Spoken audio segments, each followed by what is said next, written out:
Hi అండి. Welcome back to our channel Sukanya simple రెసిపీస్‌లో egg curry అండి. సింపుల్‌గా టమోటాలతో అవసరం లేకుండా బ్యాచిలర్స్ సైతం సింపుల్‌గా చేసుకునే గుడ్లు కూర అండి. చక్కగా ఈ విధంగా చేసుకుంటే చాలా టేస్టీ యమ్మీగా ఉంటది. రైస్‌లోకి కానీ, రోటీలోకి కానీ దేనిలోకైనా సూపర్‌గా ఉంటదండి. చిటికెలో 5 మినిట్స్‌లో చేసుకునే ఎగ్ కర్రీ అండి. సింపుల్‌గా ఎలా చేసుకోవాలో ప్రాసెస్‌లోకి వెళ్దాము. టమాటాలతో అస్సలు అవసరం లేదండి. ఎక్కువ మసాలాలు, ఎక్కువ స్పైసెస్ లేకుండా చాలా సింపుల్‌గా, ఈజీగా చేసుకోవచ్చు. చాలా టేస్టీగా ఉంటది. ఒక్కసారి ట్రై చేశారంటే ప్రతిసారి ఇలానే చేసుకుంటారు. చూడండి ప్రాసెస్‌లోకి వెళ్దాము. ముందుగా ఒక కడాయి తీసుకొని ఒక 2 టేబుల్ స్పూన్ల వరకు ఆయిల్ వేసుకుందాము. ఆయిల్ బాగా హీట్ ఎక్కిన తర్వాత 2 లవంగాలు, ఒక పచ్చిమిరపకాయ సన్నగా కట్ చేసుకొని ఈ విధంగా వేసుకుందాం చిన్న చిన్న ముక్కలుగా. 4 ఉల్లిపాయల వరకు సన్నగా కట్ చేసుకుందామండి. ఒక ఉల్లిపాయలతోనే కర్రీ కాబట్టి 4-5 ఉల్లిపాయల వరకు వేసుకోవాలి. ఉల్లిపాయలు బాగా వేగిన తర్వాత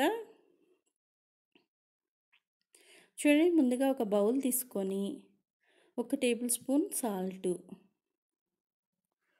ఒక హాఫ్ టేబుల్ స్పూన్ పసుపు, ఒక ఫుల్ టేబుల్ స్పూన్ కారం,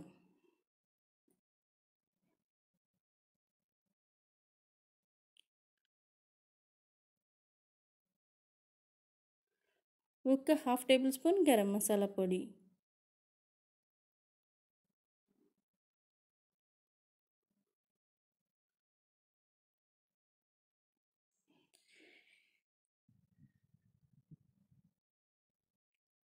ఇవన్నీ పక్కన ఉంచుకొని ఇప్పుడు ముందుగా ఉల్లిపాయలు బాగా ఫ్రై అయిన తర్వాత చూడండి ఈ విధంగా అయితే ఉల్లిపాయలు ఫ్రై అవ్వాలి. కొద్దిగా అల్లం వెల్లుల్లి పేస్ట్ వేసుకుందామండి, చాలా కొద్దిగా. ఈ విధంగా అల్లం వెల్లుల్లి పేస్ట్ కూడా బాగా ఫ్రై అయిన తర్వాత మనం ఏదైతే మసాలా తీసుకున్నాం కదండి, పసుపు, కారం, గరం మసాలా పొడి, సాల్ట్ ఇవన్నీ వేసేసుకుందాము. కొద్దిగా కొత్తిమీర వేసుకొని మంచిగా అటు ఇటు కలుపుకొని ఈ విధంగా వాటర్ వేసుకోవాలండి. ఇప్పుడు మనము 3 గుడ్లు అయితే తీసుకుంటున్నాం కాబట్టి 3 గుడ్లు బాయిల్ అయ్యేలాగా కొద్దిగా వాటర్ తీసుకుందాము. 1 కప్పు నిండుగా ఈ విధంగా వాటర్ వేసేసుకొని ఇప్పుడు ఈ వాటర్ బాగా మసలాలండి, బాగా తెల్లాలి. బాగా బాయిల్డ్ అయిన తర్వాత చూడండి ఈ విధంగా బాయిల్డ్ అయిన తర్వాత మనము ఎగ్స్ ఈ విధంగా ఒకటి కొట్టుకొని బౌల్లో వేసుకొని చూడండి ఈ విధంగా ఎగ్ తీసుకొని ఆ వేడి వాటర్ బాగా మరుగుతున్నాయి కదండి, ఆ వాటర్లో ఈ విధంగా ఒకటి వేసుకుంటూ రావాలి. చూపించిన విధంగా ఈ 3 గుడ్లు ఇలా వేసేసుకొని స్లో ఫ్లేమ్లో ఉంచుకొని బాగా మగ్గాలండి. చూడండి పైనుంచి కొద్దిగా కొత్తిమీర వేసేసుకుందాము. మూత పెట్టి ఈ విధంగా స్లో ఫ్లేమ్లో బాగా బాయిల్డ్ అయితే చూడండి ఎగ్ ఎక్కడికి అటు ఇటు కదలకుండా చాలా మంచిగా లోపలంతా బాగా మగ్గుద్ది. చాలా స్పైసెస్ లోపల వరకు వెళ్ళి ఈ కర్రీ చాలా టేస్టీగా ఉంటుందండి.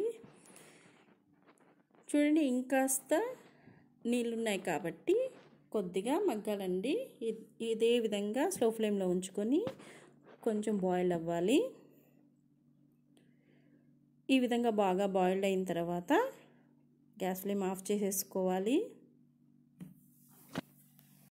పైనుండి కొత్తిమీరతో గార్నిష్ చేసుకొని ఈ విధంగా సర్వ్ చేసుకుంటే చాలా టేస్టీ రుచికరమైన ఎగ్ కర్రీ అయితే రెడీ అయిపోయిందండి. సింపుల్గా చేసేసుకునే ఎగ్ కర్రీ. నచ్చితే లైక్ చేయండి, షేర్ చేయండి, సబ్స్క్రైబ్ చేయండి. Please subscribe my channel.